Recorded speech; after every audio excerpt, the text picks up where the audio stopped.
नमस्कार दोस्तों, आप सभी का लॉ सीखो के दैनिक समाचार विश्लेषण में चलिए आज के आर्टिकल्स देखते हैं। आज का जो हमारा पहला आर्टिकल है ये बीमारियों के बारे में है, रोगों के बारे में है। पशुजन्य जो रोग होते हैं यहाँ पर हम उनके बारे में इस आर्टिकल में बात करेंगे।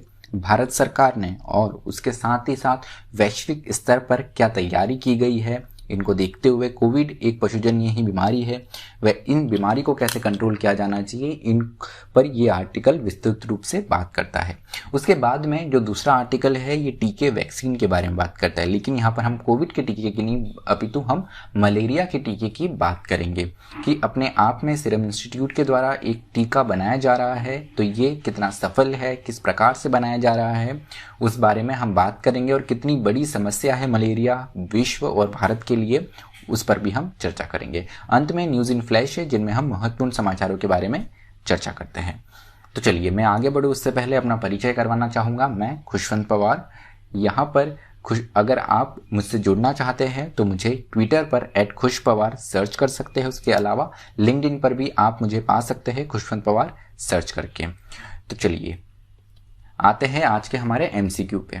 वह यह है कि स्प्रिंग रिवॉल्यूशन, स्प्रिंग क्रांति निम्न में से किस देश के संबंध में है। आपको ऑप्शन ए है बांग्लादेश, ऑप्शन बी है म्यांमार, ऑप्शन सी है भूटान या ऑप्शन डी पाकिस्तान। जो भी आपका उत्तर हो कमेंट बॉक्स में जरूर लिखिएगा। तो चलिए वर्णनात्मक प्रश्न की ओर बढ़ते हैं। वह यह है कि वन हेल्थ प्लान जो है ये किस प्रकार से पशुजन्य रोगों, जैसे कि कोविड एक पशुजन्य रोग है, इन प्रकार के रोगों को कम कर सकता है। तो वन हेल्थ प्लान क्या है और किस प्रकार से ये प्रभावी रूप से काम कर सकता है, उस पर आपको बात करनी है। आप आपका उत्तर 250 शब्दों में लिख सकते हैं। तो चलिए जो हमारा पहला आर्टिकल है one health targeting people and animals. तो वन हेल्थ क्या है उसके बारे में हम जानते हैं। तो यहाँ पर वर्ल्ड वेटरिनरी डे जो पशु चिकित्सा दिवस है, विश्व पशु चिकित्सा दिवस है, ये 24 अप्रैल को बनाया गया। ये 24 अप्रैल को जब बनाया गया तो यहाँ पर कुछ फोकस पॉइंट थे। यहाँ पर पहला था कि एनिमल, ह्यूमन और एनवायरनमेंट जो है इनका कैसे अपने आप में सामंजस्य बिठाया जाए। और बहुत सी ऐसी बीमारियां हैं जो पशुओं से मनुष्य में और मनुष्य से पशुओं में आ रही है, तो हम इन पर कैसे फोकस करके इनको कम से कम कर सकते हैं। कोविड-19 की महामारी ये जो कोरोना वायरस से हुई है, कोरोना वायरस एक पशु से ही मनुष्य में आया है, इसीलिए ये बहुत महत्वपूर्ण हो जाता है। तो पशुजन्य बीमारी जिन्हें हम अंग्रेजी में जूनोटिक डिसीजेस कहते हैं, जितने भी हमारे विश्व में इन्फेक्शियस डिसीज है, जो कि इन्फेक्शन से जो रोग फैलते हैं उसमें 2/3 जो है ये पशुजन्य रोग होते हैं, जूनोटिक डिसीजेस होती है। उसके अलावा एंथ्रोपोजोनेटिक भी इन्फेक्शन होते हैं जो मनुष्य से, जो मनुष्यजन्य होते हैं, मनुष्य से पशुओं में जाते हैं। तो यहाँ पर अगर हम देखें तो मनुष्य और पशु दोनों को ही यहाँ पर जो इन्फेक्शियस वायरस रहते हैं जो एक दूसरे में जाते हैं, उनसे दोनों को ही यहाँ पर खतरा है। तो यहाँ पर हमको एनिमल हेल्थ और उसके साथ ही साथ ह्यूमन हेल्थ दोनों पर फोकस करना है। साथ ही साथ हमारे पर्यावरण पर भी ध्यान देना है, क्योंकि यहाँ पर हमको जो इनका इफेक्ट है, जो प्रभाव है, केवल ये एक देश की सीमा तक सीमित नहीं रहता है। ये ट्रांसबाउंड्री हमें यहाँ पे सीमाओं के पार जाते हुए इनकी इफेक्ट देखने को, प्रभाव इसका देखने को मिलता है।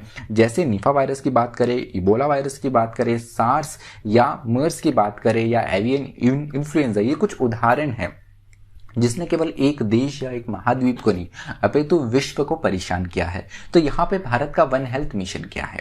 वन हेल्थ मिशन जो है ये बात करता है कि कैसे हम हमारे एनिमल, ह्यूमन और एनवायरनमेंट तीनों पर ध्यान देते हुए एक ऐसा प्लान बनाए जो कि तीनों के स्वास्थ्य पर ध्यान रखता हो और साथ ही साथ ऐसे जो इन्फेक्शियस डिसीज है इनको कंट्रोल करता हो। तो इसका जो ब्लूप्रिंट है ये UN Food and Agriculture Organization, उसके साथ में World Organization for Health for Animal Health and UN Environment Programme and World Bank, इनके द्वारा one world one health programme बनाया गया है। इसी विजन से भारत का इंडिया वन हेल्थ विजन आया है।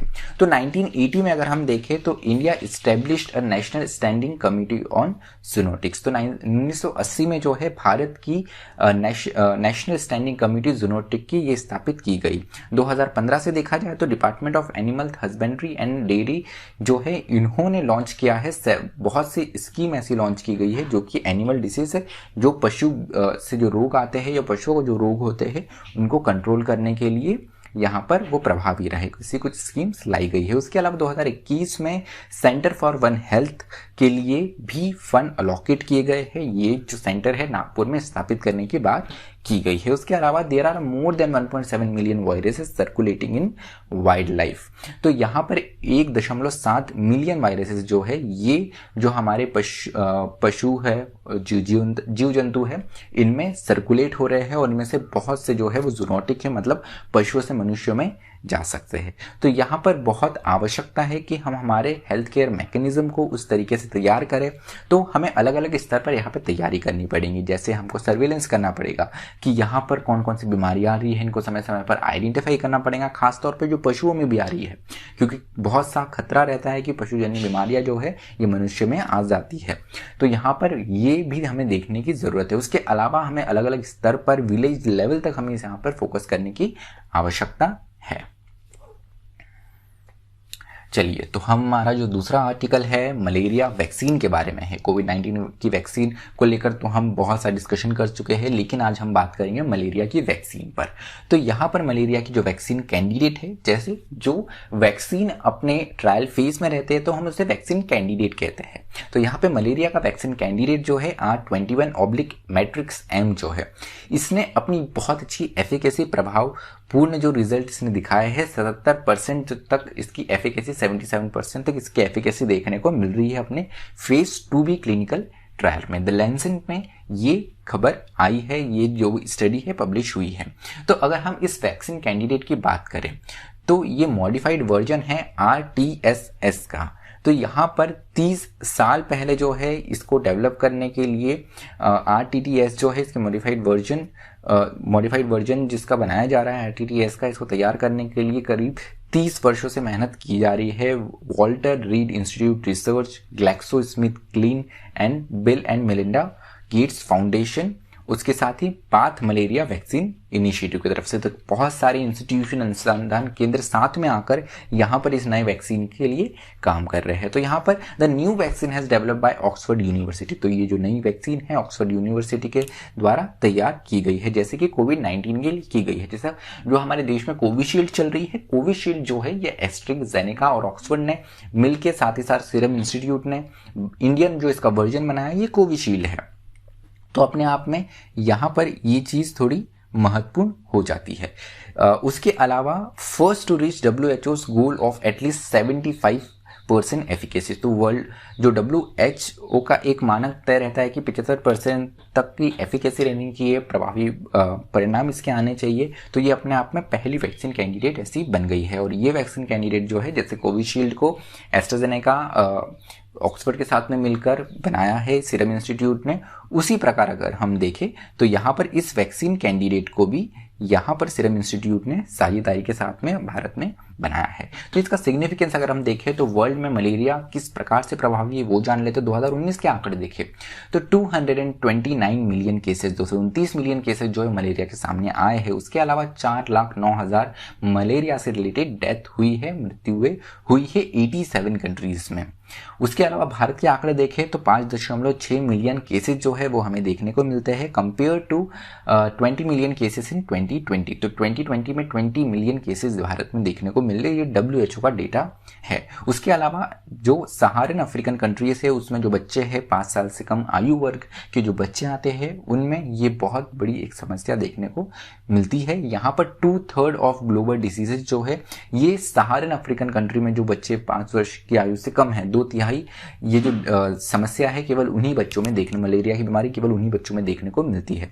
तो कोविड-19 और मलेरिया की अगर हम बात करें तो approx 1/3 of countries globally reported disruption in malaria prevention, diagnosis and treatment. तो कोविड-19 के चलते हुए बहुत सी ऐसी बीमारियां थी जिनका अनुसंधान और जिनकी प्रोग्रेस, डेवलपमेंट बहुत अच्छे से तैयार था उन बीमारियों से निपटने के लिए, लेकिन मलेरिया अपने आप में एक ऐसी बीमारी है जो कोविड-19 के आते हुए यहाँ पर डिस्ट्रप्शन हुआ है उसके प्रिवेंशन में, उसके डायग्नोसिस में और उसके साथ ही साथ उसके उपचार में।